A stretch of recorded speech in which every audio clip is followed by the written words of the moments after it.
This is the Xiaomi 15T Pro. If you ask me to describe it in 3 words, I would say possible flagship killer. Or is that 2 words?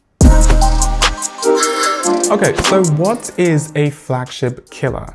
Well, to me, a flagship killer is a phone that comes with a lot of flagship-esque features, but doesn't cost as much as a flagship would. So throughout the course of this video, we're going to go over each, major category and see how or why I think this phone is a flagship killer. Okay, let's start with design. Now, I'm not the biggest fan of this phone's design, and you might not be as well, but you definitely agree with me that this phone looks like a flagship. It comes in 3 pretty chill colors. I got mine in black, and it also comes with a metal frame and a fiberglass back. It's very clearly built like a flagship. When you hold it, you're going to think this thing is expensive. Now, you don't want to mistake this phone, the 15T Pro, with the 15T. The 15T looks like this, but isn't built like this. That one has a plastic frame, while this has a metal frame. All 3 colors of this phone also come with matte finishes. So you're not going to be dealing with fingerprint marks with this phone, which is a huge plus. So if I'm saying all of these nice things about the 15T's design, why don't I like it? Well, I don't quite like it because of this camera module. I think this camera module design is very basic and very generic. I don't know, I just feel like I've seen this design on multiple different phones at different price points way too many times, so I'm not that excited to see it on this phone. But let me know what you guys think though. Do you like this design or do you not? Let me know in the comments. Just like flagships, the 15T Pro doesn't come with a headphone jack. It also doesn't come with SD card support. It's probably not that big a deal at this price point, but I feel like as YouTubers, we kind of just have to complain about that. The positive though, is that we get a lot of storage with this phone. The base variant comes with 256 gigs. There's also variants with 0.5 terabyte, and then the highest end variant comes with 1 terabyte. Depending on what you do on your phone, I think the base variant would be more than enough. The 15T Pro comes with an under-display fingerprint sensor. It's an optical sensor, so not quite flagship, but it does read your finger pretty quickly and accurately. The speakers on here are also pretty good. At first, I thought it had just 1 speaker, but turns out the second speaker is hidden in the earpiece slot. The Xiaomi 15T Pro is IP68 rated. Flagships of today are IP68 and IP69 rated. So I guess we can say it's still flagship.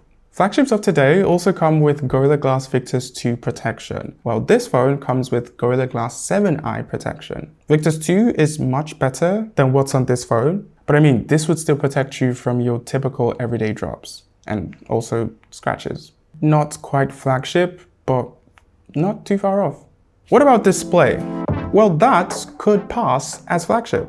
I mean, for starters, the bezels on this screen is almost non-existent. It also looks symmetrical.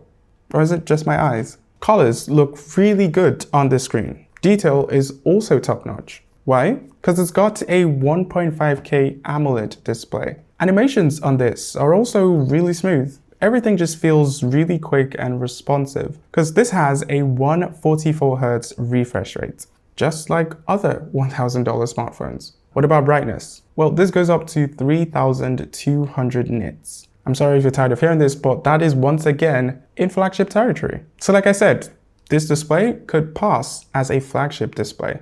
The only extra things that I can think of that this maybe doesn't have, that flagships have, is maybe LTPO or some sort of anti-glare coating to reduce reflections. I think the new iPhones and the S25 Ultra has. But yeah, other than that, this display is basically flagship level. What about performance? Is that flagship-esque? Well, the answer to that is yes. This uses the Dimensity 9400 Plus chipset. It's not as good, but it's very much comparable to the Snapdragon 8 Elite Gen 4. There's really nothing that you would throw at this phone that it wouldn't handle. You're going to get ultra smooth responsiveness across all of your apps. Gaming on this phone would be a joy. You play at the best settings and enjoy smooth gameplay while doing so. This processor is not lacking at all. Thermals are also really good on here. During your long gaming sessions, you're not going to experience any heating issues. Of course, it will get warm because which phone doesn't get warm, but it wouldn't get hot. Also, because this chipset is really efficient, you can expect to game for long hours. When I ran my test, after an hour of gaming, I lost 11%. So you can expect to game non-stop for about 8 to 9 hours, which is really good, just like a flagship. Now, of course, this phone having a 5500 mAh battery helped. But with this phone's big screen and its high refresh rate, we have to give the chipset some credit. So we've already touched a bit on battery life on this phone. I talked about it getting 8 to 9 hours of screen on time when gaming, which is really good. But what about on those days when you're not gaming non-stop for 8 to 9 hours? Well, as you can probably guess, this would give you all-day battery life. This was lasting as long as my S25 Ultra. And then on top of that, it was charging way quicker. 90 watts of wire charging is the max this phone supports. It takes about 40 to 45 minutes to fill this phone up, which is insanely quick, even in the world of flagships. Now, 90 watts of wire charging on this phone is really impressive, right? But its predecessor supported 120 watts. So even though 90 watts is really impressive, technically on this phone, it's a downgrade. And nobody likes downgrades. But I think it's a downgrade that everyone would be okay with. You can wirelessly charge this phone and you can do it quickly as well, up to 50 watts. That's faster than the S25 Ultra charges with a cable. The charging specs of this phone is definitely flagship level. So we've talked about every major thing, every major category, except cameras. So how are the cameras on the Xiaomi 15T Pro?